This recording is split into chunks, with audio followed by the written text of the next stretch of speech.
Guys, make sure to stay until the end. One common mistake, if you make that mistake, guys, we'll talk about what it is. It can actually cost you thousands of dollars in repairs. Stay with us, we'll explain what it is.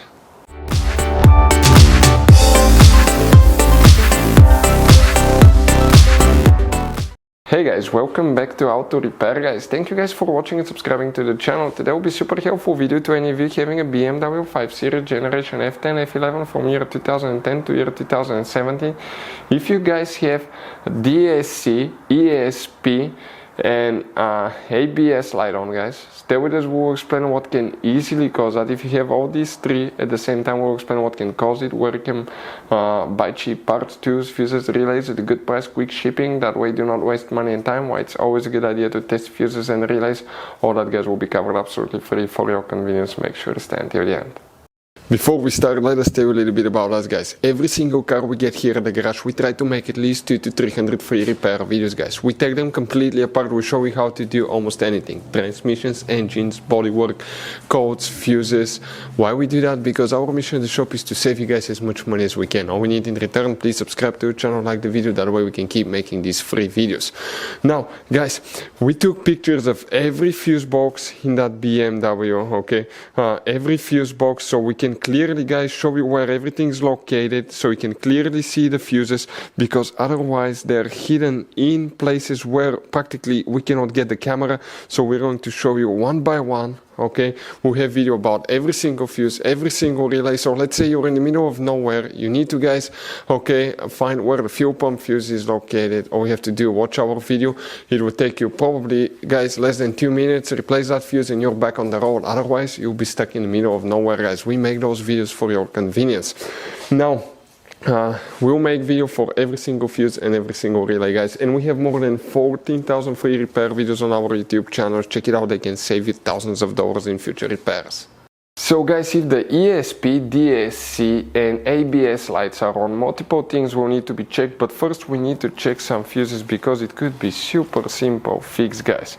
Now, on that generation BMW 5 Series, you have many hidden fuse boxes and most people do not know where they're located. We'll recommend to check out the video on our YouTube channel about fuse box location on BMW F10 F11. Go ahead, guys, and open the passenger door.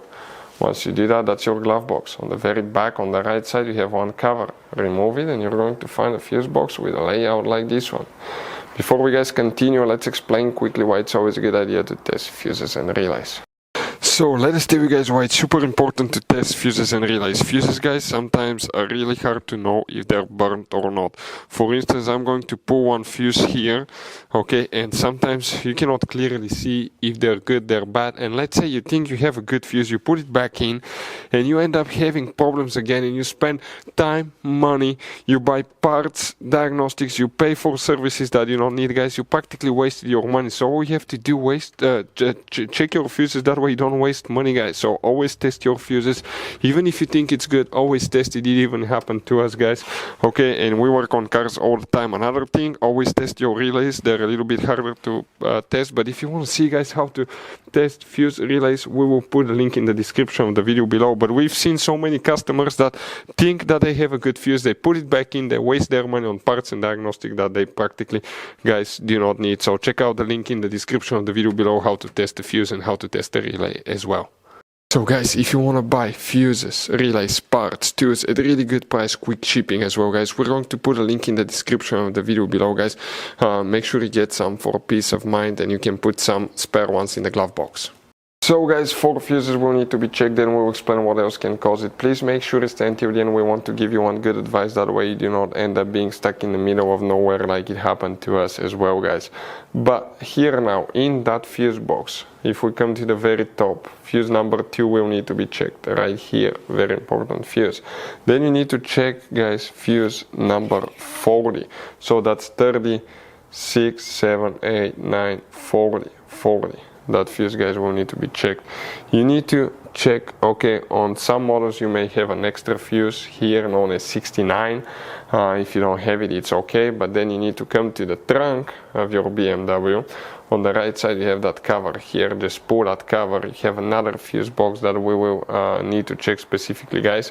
And here we need to check fuse number 107. this is, okay, that fuse that you see here.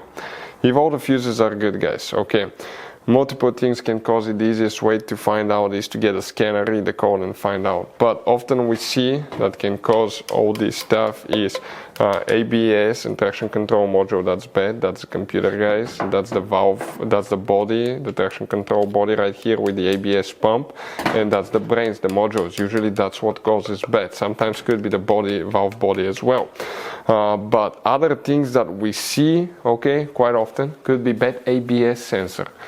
The ABS sensor, you actually have 4 of them, 1 on each tire. It detects how fast each tire is going. So if you want to see how to test ABS sensor, how to know which ABS sensor is bad, we have multiple videos on our YouTube channels. Another thing could be bad, in some cases, bad traction control sensor. The traction control sensor detects, okay, the movement of the car sideways, upways, frontways, backwards. Okay, so it's practically a 3-axis acceleration meter, guys. Another thing, okay, brake light switch. We've seen that cause it as well. Bad brake light switch, guys. And if you want to see how to test brake light switch or replace brake light switch, we have multiple videos on the channel. Next, in some cases, guys, it could be bad steering angle sensor. The steering angle sensor detects how much it turns the steering wheel. Now, sometimes could be bad steering angle sensor, or after alignment, working on the vehicle with battery replacement, sometimes you need to calibrate or reset the steering angle sensor. We have multiple videos that will teach you how to do that. So the car can relearn it. Otherwise, you may get all kind of weird things like ABS, DSC, ESP, traction control lights on, stabilization problems, and all that stuff. Next, in some cases, could be a bad quark spring that we've seen that happen too, guys. Okay, that's the device between the steering wheel and the steering column that transfers the signal, okay, from the steering wheel to the steering column. But multiple things can cause it, guys. To know for sure, you need to get a scanner, read the codes, and find out exactly what's wrong with it. So you guys have all kinds of different fuses, relays, okay, in that car. So what we recommend, guys, okay, buy some spare fuses, relays, put them in the glove box for a peace of mind. One time we needed a replacement, we couldn't get one, okay, and we were stuck in the middle of nowhere. So always keep some spare fuses and relays in your glove box, guys. That way you don't end up being stuck in the middle of nowhere like it happened to us. Hopefully the video was helpful, guys. Thank you for watching and see you next time.